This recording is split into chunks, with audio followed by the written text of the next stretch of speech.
Hi friends, आज मैं एक anti allergic and anti asthmatic tablet का रिव्यू करने जा रहा हूं। एलर्जी के लक्षणों को दूर करने के लिए, साथ ही अस्थमा के रोग को दूर करने के लिए इस मेडिसिन को लेने की एडवाइस की जाती है। फ्लेक्सोविन AM tablet SR brand name से मार्केट में उपलब्ध होता है। विनटेक फार्मास्यूटिकल्स लिमिटेड के द्वारा इसका प्रोडक्शन किया जाता है।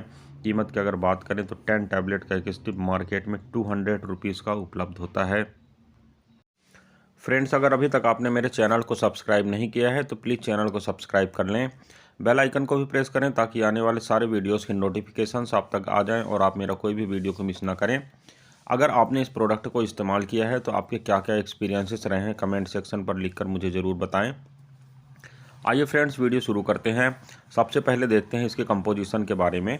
तो फ्रेंड्स, इसमें मोंटिलुकास्ट 10 मिलीग्राम की मात्रा में, फेक्सोफेनाडिन 120 मिलीग्राम की मात्रा में और एसिब्रोफाइलिन 200 मिलीग्राम की मात्रा में उपलब्ध होता है। आइए फ्रेंड्स, देखते हैं इसके कुछ अन्य वैकल्पिक ब्रांड्स के बारे में। तो फ्रेंड्स, इफिन प्लस टैबलेट जिसे नोवोजेन कैपटैब के द्वारा बनाया जाता है। एसिब्रो 3D SR टैबलेट जिसे वेल ओके फार्मा के द्वारा बनाया जाता है। Monty life 3D tablet SR जिसे मेडिश्री हेल्थ केयर लिमिटेड के द्वारा बनाया जाता है। एरोमोल AM टैबलेट जिसे syndicate life science private limited के द्वारा बनाया जाता है। और एफबैक्स M टैबलेट जिसे इंड ब्लू फार्मा के द्वारा बनाया जाता है। फ्रेंड्स, मार्केट में मिलने वाले सेम कंपोजिशन के साथ उपलब्ध कुछ ये ऐसे डिफरेंट ब्रांड्स हैं जो आप इस मेडिसिन के ना मिलने की स्थिति पर भी परचेस करके अपना काम चला सकते हैं। आपको इफेक्ट सेम मिलेगा क्योंकि इनके अंदर का जो साल्ट या मॉलिक्यूल होता है वह सेम होता है। अब इसके कुछ प्रमुख इस्तेमाल के बारे में बात करते हैं फ्रेंड्स। तो जैसा कंपोजिशन के सेक्शन में बताया है मैंने, इसमें जितने भी कंटेंट है वो सारे एंटी एलर्जिक कंटेंट हैं और एलर्जी के कारण होने वाली जितनी भी स्थितियां होती हैं, जैसे नाक से पानी का बहना, आंखों से आंसू का निकलना, अस्थमा का होना, स्किन में रैशेस का होना, इचिंग का होना, एनाफाइलेक्टिक रिएक्शंस का होना, ऐसे सारी कंडीशंस में यह मेडिसिन अच्छा वर्क करती है। अब देखते हैं फ्रेंड्स इसके कुछ साइड इफ़ेक्ट के बारे में। तो फ्रेंड्स, जी मिचलाना, उल्टी आना, पेट में दर्द होना, दस्त का लगना, स्किन में रैशेस का होना, फ्लू लाइक या सर्दी जैसे लक्षणों का आना, रैशेस का होना स्किन में, हाइव्स का होना, इचिंग होना, ड्राउजीनेस, डलनेस लगना, ब्रीथिंग में प्रॉब्लम का होना, सिर दर्द होना और वाइट ब्लड सेल्स का बढ़ जाना, इसके कुछ कॉमन साइड इफ़ेक्ट के रूप में नोट किए गए हैं।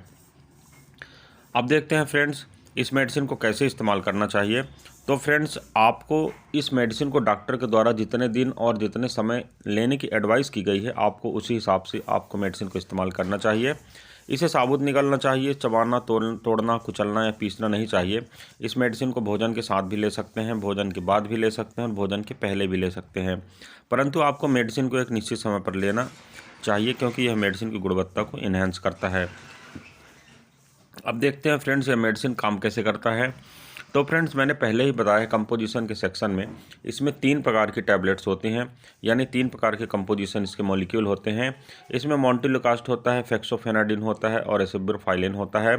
मोंटिलुकास्ट एक ल्यूकोट्रिन एंटागोनिस्ट है और शरीर से निकलने वाले कुछ जो केमिकल मैसेंजर्स होते हैं जैसे ल्यूकोट्राइन को उसके जो रिलीज़ होता है उसको ब्लॉक करता है, जिसके कारण इन्फ्लामेशन जो होता है वह रिड्यूस होता है। नाक के अंदर जो एयरवेज होता है उसका इन्फ्लामेशन जो होता है वह कम करता है, जिसके कारण आपको एलर्जी के लक्षणों में राहत मिलती है। फेक्सोफेनाडिन एक एंटी एलर्जिक कंटेंट है और आपके जो एलर्जी के लक्षण रहते हैं जैसे नाक का बहना, आंखों से पानी निकलना, छींक वगैरह का आना, इसमें आपको राहत दिलाता है। एसिब्रोफाइलिन जो कंटेंट होता है वह एक म्यूकोलाइटिक कंटेंट होता है और आपका जो बलगम होता है, जो कड़ा बलगम जो बाहर नहीं निकल पाता, उसे लूज करता है, उसे ढीला करता है और जो बलगम होता है आपके फेफड़े में अंदर जो जमा होता है उसे बाहर निकालने में आपकी मदद करता है। ये सारे मॉलिक्यूल इंटीग्रेटरी वर्क करते हैं, एक साथ काम करते हैं, जिसके कारण आपको अस्थमा जैसी सीवियर कंडीशन से बचने में मदद मिलती है। अब देखते हैं फ्रेंड्स इस मेडिसिन से जुड़ी कुछ अन्य बातों के बारे में। तो फ्रेंड्स, इस मेडिसिन को अस्थमा को रोकने के लिए लेने की आपको एडवाइस दी जाती है। साथ ही एलर्जिक लक्षण जो मैंने पहले आपको बताए हैं उन्हें भी दूर करने के लिए इस मेडिसिन को लेने की एडवाइस दी जाती है। मेडिसिन को रोज़ाना निश्चित समय पर लेना चाहिए। अच्छा होगा कि आप मेडिसिन को इवनिंग के टाइम पर लें क्योंकि अस्थमा का अटैक भी उसी समय पर अधिक होता है। अब देखते हैं फ्रेंड्स इस मेडिसिन को लेने के दौरान आपको फलों के रस से परहेज़ करना चाहिए, जैसे एप्पल का जूस है या ऑरेंज का जूस है या अंगूर का जूस है। इसको लेने से मेडिसिन की जो इफ़ेक्टिवनेस होती है वो थोड़ा सा कम हो जाती है।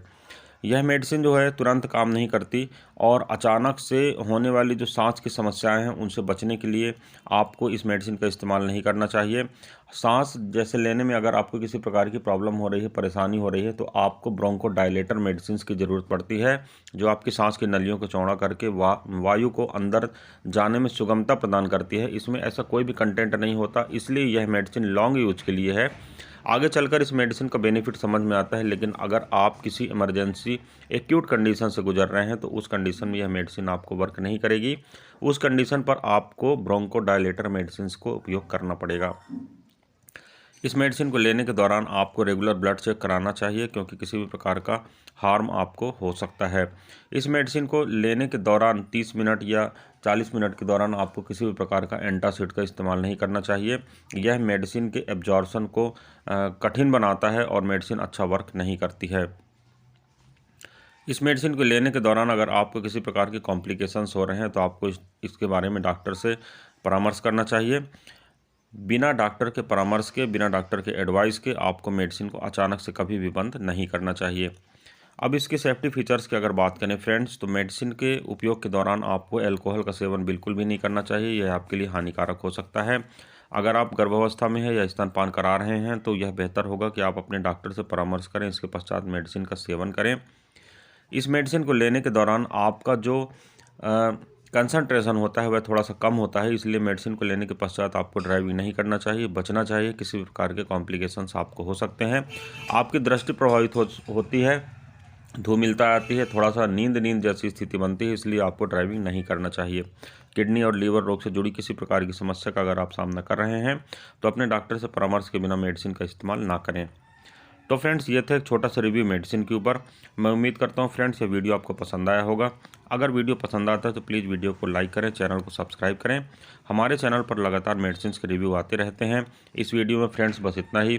किसी अन्य अच्छे इंटरेस्टिंग टॉपिक के साथ आपसे फिर मुलाकात करता हूँ। तब तक के लिए गुड बाय। आपका दिन शुभ हो। जय हिंद।